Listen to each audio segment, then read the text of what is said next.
Hello, it's the Great Canadian Bagel here, coming to you with the final update for the U.S. presidential election of 2020. I waited as long as I could tonight to make sure I captured as many of these last-minute polls as I could, because last election cycle, in 2016, there was a bunch of last-minute polls that narrowed the margins down a lot, which a lot of polling aggregators missed, which made their projections even more off. Obviously, the polls were still not correct, because we saw in places like Michigan, Wisconsin, Pennsylvania, like 5-point polling misses. I believe actually greater than 5 points, sorry. But the margin of the polling miss doesn't matter. There are large polling misses. Significant polling misses. So, instead of talking about the last election, let's go over the final projection here. Starting with Democrat safe states. Hawaii, California, DC, Maryland, New York, Vermont, and Massachusetts. The same ones this entire cycle. I'm absolutely confident all of these are safe, barring the polls being completely wrong. No margin of error on these ones. These are all safe. Going to Republican safe states. Utah, Idaho, Wyoming, North and South Dakota, Nebraska at large, 1st, 3rd, Kansas, Oklahoma, Arkansas, Louisiana, Mississippi, Alabama, Tennessee, Kentucky, and West Virginia. Same with Democrat safe states. I expect all of these to be safe. And utter confidence. And to remind everyone again, safe in this model is greater than 20 points lead in a two-party vote tally. So if you remove independents and libertarian and green, any other person who could be voting, any other candidate running, what's left of the Democrat and Republican vote will split with at least 60-40 in these safe states for the party that's selected to win.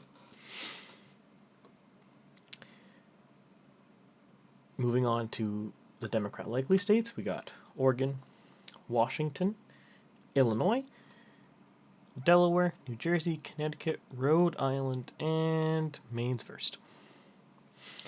There's some wiggle room on some of these, like Delaware, Rhode Island, and Washington could all very well be a safe state if Trump's been overpolled. I really don't think Trump's been overpolled, but in the event that he has been overpolled, I would expect those 4 states to be bumped up to safe category for Biden.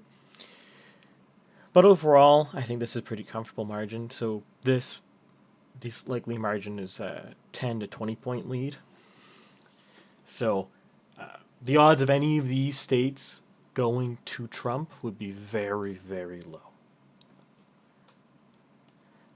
The only ones I would look at would be Illinois and New Jersey. And the only reason why Illinois would be considered is some polls, not even the majority, not even the average, but there's been the occasional poll that have put black support for Trump in like 30-40% range. And if those occasional polls are correct, you would expect Illinois to flip Republican. But the polling average is not even close to that, so I do not think that is likely at all. But that'd be an interesting wild card play to look for tomorrow night when you're watching the election results. Moving to Republican likely. Alaska, Montana, Missouri, Texas, South Carolina, and Indiana. These, pretty confident with all of these, except possibly Indiana and Montana being safe. I'm actually almost 100% confident Montana's going to be safe, but the polling is polling it lower. Last election cycle, Montana was won by a 20-point margin, and I don't know what could have possibly happened in Montana in 4 years that would make it less than a 20-point margin for Trump. I don't know why. What he could have done to Montana to make Montana very dislike him. And some of the polls that have come out have been putting Montana like a 4-point margin. It's like, but But why? How? What mechanism is causing a 16-point shift in Montana? I don't know. So, I'm not an expert on Montana, so maybe something did happen. But I'm doubtful.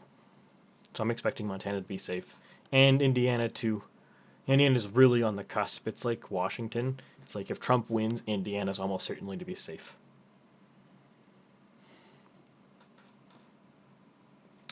Moving on to Democrat lean states, we got New Mexico, Colorado, Minnesota, Virginia, New Hampshire, and Maine at large. Some of these are interesting. Minnesota and New Hampshire and Maine at large, I think, are all perfectly in play. They are in the lean, but they're like just barely lean. They're like on the other side of 2. It's like 2.2 to 3 range. So that's in margin of error.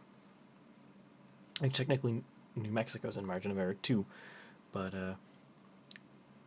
I'm not expecting New Mexico to be in play, but Minnesota, New Hampshire, and Maine.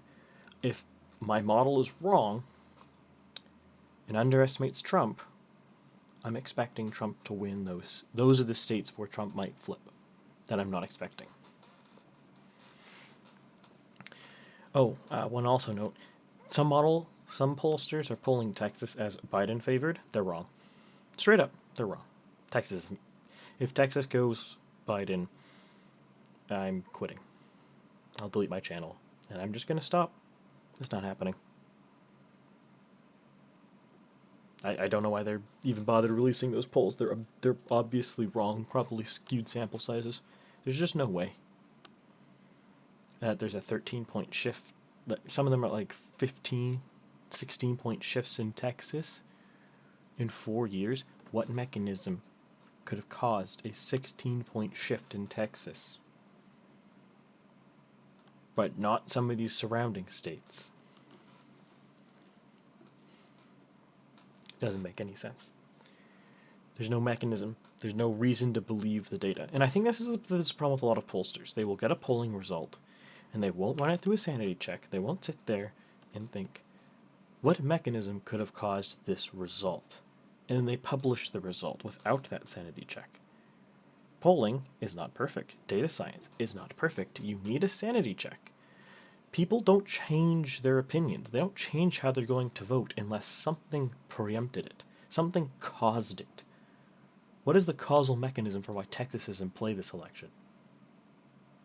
Comment below if you can name a single reason other than Trump is bad, which is not a reason. Because Trump was in play last election. That's not going to be different. But that's just my opinion. We'll see. But I would bet a lot of money on that. I'd bet $1,000. Not that I'm actually going to do that, because I don't trust anyone to bet with them for that much money. But if I did, I would bet $1,000 Texas is Republican by like 12 points. $1,000 bet with myself. Whoa, the best bets. Anyways, moving to Republican leans. Arizona, Nebraska second, Iowa, Ohio, Pennsylvania, North Carolina, Georgia, Florida, and Maine second. Now, there's a couple interesting ones here. So I think Ohio and Iowa are underpolled. I think Trump's going to be closer to a likely margin. Probably not a likely. I'm thinking it's probably going to be 9-10 points for both of them. It was 7-8 last election cycle, and I just don't see a scenario where Trump wins and does worse than 2016 in these two states. Now, on the flip side here, if Trump loses, I don't see him losing these states, but I think he could easily lose ground. I think he could easily be getting, I think Real Clear Politics has him as Trump at +1 in both of these states. I think that's reasonable if Trump ends up losing. I think it's reasonable ground.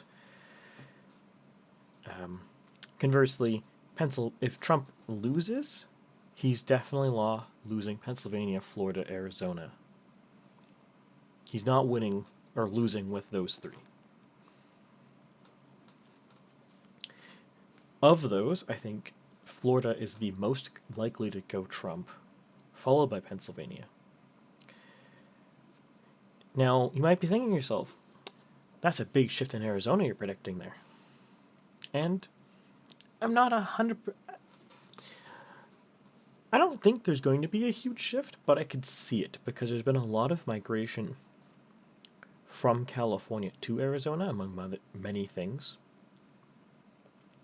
And there's big COVID outbreaks too, I mean relatively big, in Arizona. So I could see those two things being shifting the electorate, because if you add a bunch of people, because California's an overwhelmingly Democratic state, you add a bunch of people from an overwhelmingly Democratic state to a swingy state, you will change the balance of that state. That said, if the people coming from California are, it's not a random distribution of Californians, let's say it's Republicans fleeing California, then you would expect Arizona to actually be safer. So we'll see. But Arizona's one to watch for if you want to look at trends in this southeast region as people are fleeing California. I think the last number was like 2 million people over the last 4 years have left the state of California to internal migration, which is pretty significant. Moving to Democrat tilts, there's none. Moving to Republican tilts, we got Nevada, Wisconsin, Michigan. I think Wisconsin and Michigan probably under. If Trump wins, I'll actually straight up. So a tilt is 0 to 2.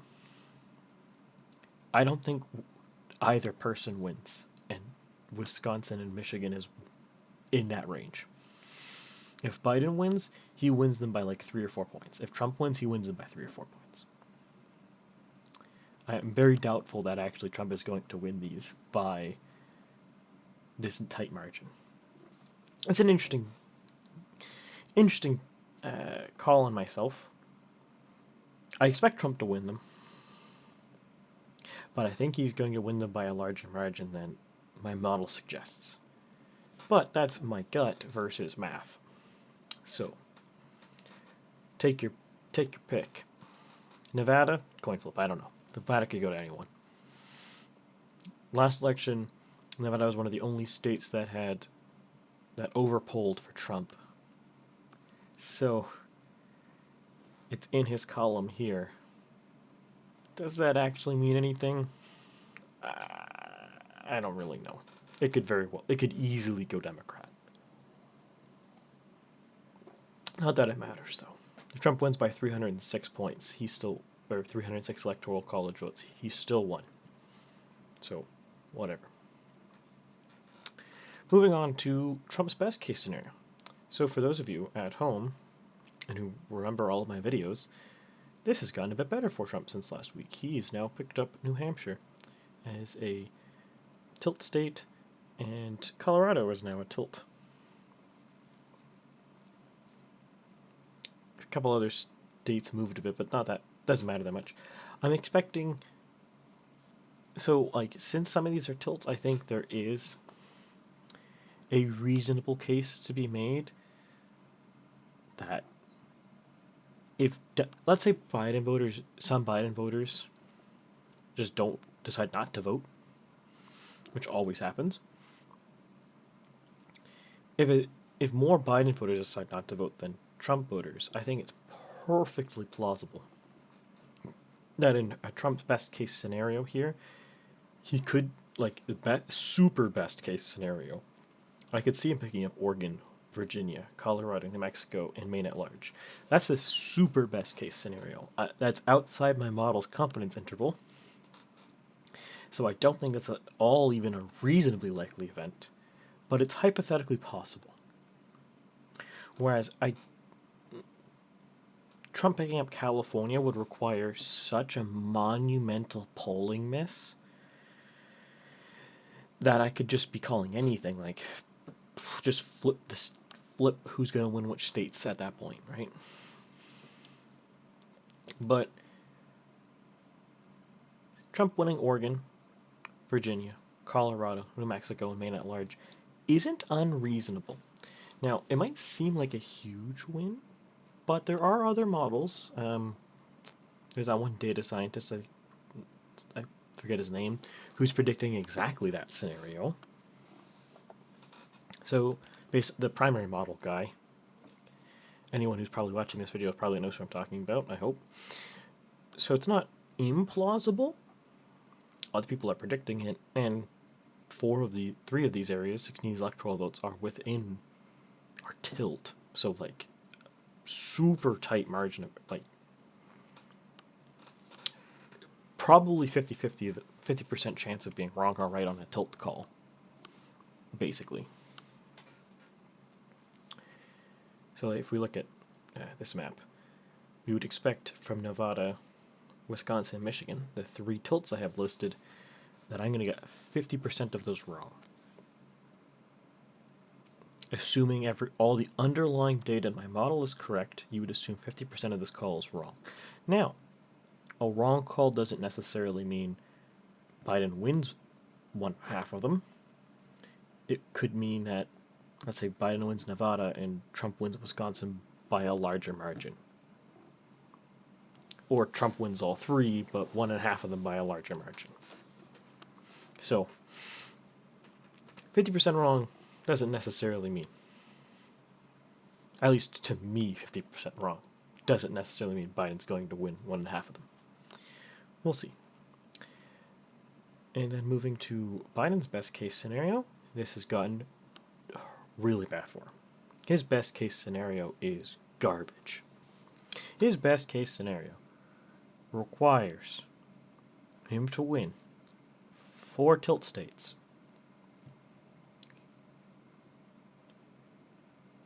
4 of them.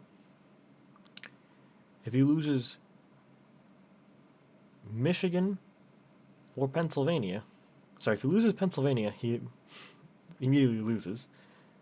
If he loses Michigan, he immediately loses. If he loses Wisconsin, it's a tie. Nevada doesn't particularly matter. And as I said earlier, 50% chance of being wrong with a tilt call. It's perfectly plausible that Trump wins one of those ones in the Biden best case scenario and still pulls out a clutch win. The same token, it could actually be a larger margin for Biden. No other model predicts as his best case scenario. So we'll see. I don't think things are looking good for Biden going into this election. My gut feeling has it closer to this, but this is what I would bet my money on. This is what my model says. This is what I'm confident in. My gut says something like this. This is conceivable. This scenario is conceivable, but I just something doesn't feel right. I just don't think this will happen, but it's possible. It's conceivable. Moving on to the final snaps of data here. So, that's not the right sheet. If you're wondering, this is actually the raw working numbers, and these are state estimate calls. I can actually post these later, but I ran out. I'll actually post. This is the November 2nd stuff. I'll just post these tomorrow, actually, or maybe talk about them tomorrow. But I'm not going to do that right now because it's getting late. So we see here, it's been a bumpy course. Biden is leading firmly by about 0.7 right now, 48.7 to 48. He has a larger margin of error, which means he could it's easier if we look back at here. So the best case scenario for Trump is 49.1 to 46.7, and the best case scenario for Biden is 46.9 to 50.7. But the scenario I'm predicting is 48 to 48.7. It's been bumpy, but other than this small period in mid-September, up until the first debate, really, Biden's been leading. So Trump winning the popular vote would be a surprise. I don't think it's impossible.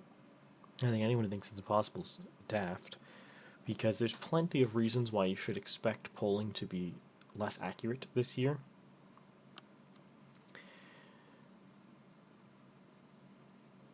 The principal reason is it looks like turnout's going up.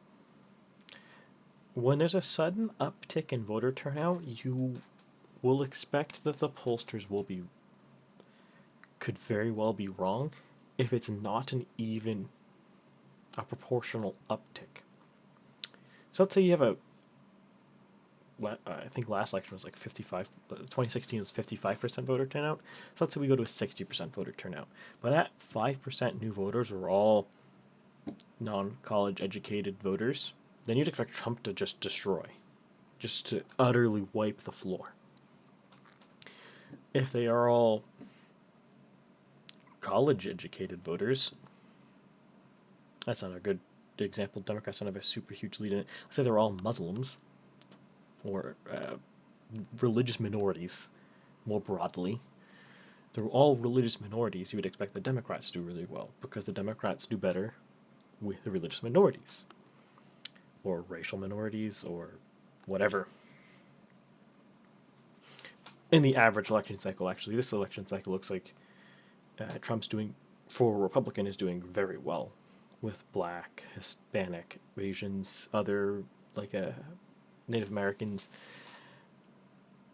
whatever other racial groups exist that are tracked in the U.S. or significant voter bloc in the U.S. So that's one reason why I think polls are more likely to be wrong this year. I think the prolonged riots and COVID have probably also made people uncomfortable with responding. Not COVID, sorry. There were prolonged riots during COVID have probably made people unwilling to self-identify as a Trump voter. So I think you are going to see Trump do much better than the polling suggests, which, I mean, okay, I'm also projecting that, but my model takes into account for that because I think people are uncomfortable saying they want to vote for Trump, a lot of people. I also think, this is more anecdotal, but I've seen a lot of people talking about how they just straight up are lying to pollsters now, on all sides of the aisle, Republicans, Democrats, Independents. And if more people are lying to pollsters, then obviously the reliability of polling is worse. And the other key factor here is the polling companies that are polling Biden the best are polling companies affiliated to organizations that I do not trust categorically. I do not trust the Washington Post. I do not trust CNN. I do not trust Fox News polling. Fox News polling is not very good. Just straight up, they're not that great.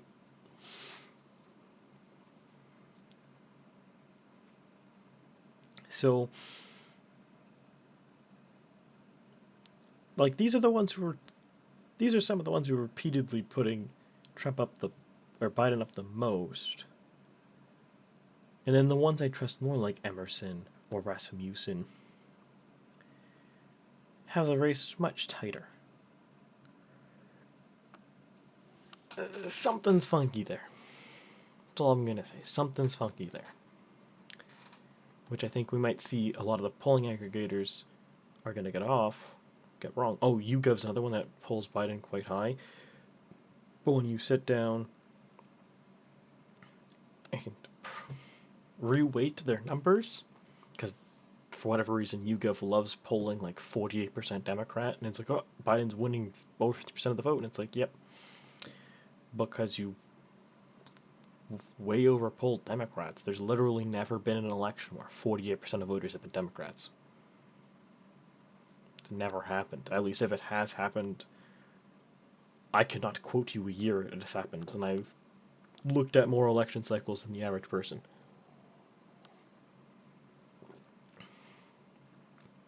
So, there's lots of reasons to be distrustful in just the raw polling results we're seeing. So I think there's going to be a lot of polling error, at least as much as 2016, if not more. But that's really all I have to say today. We'll see how good tomorrow night that my prediction is.